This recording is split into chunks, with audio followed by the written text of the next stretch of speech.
This video walks you through the steps involved in configuring the property Subminor usage category master data template in the property tax module. Usage category Subminor is the third level of classification for usage category major.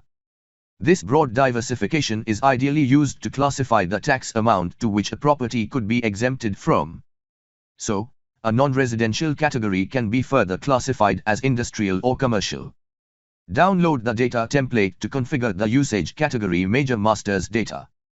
As we can see here, the template contains 9 data columns. Provide a unique code for each type of property usage in the usage category Subminor code data column. Map the usage category Subminor to the appropriate minor category. Now, enter the usage category Subminor description in English. Enter the local language description for the usage category Subminor. Enter the applicable exemption rate for the listed category in percentage. Enter the maximum exemption amount.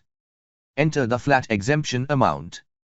And finally, enter the effective date from which the rates are applicable. Update the information for each column.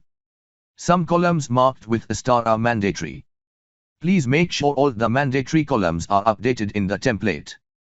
To know specific requirements of the individual column, please refer to the data definition table for usage category Subminor. After filling the data into the template, refer to the checklist to ensure the data accuracy and data entry requirements are met. For any query or assistance, please feel free to reach out to our team. We hope this video has helped you understand the configuration of usage category Subminor. Thank you.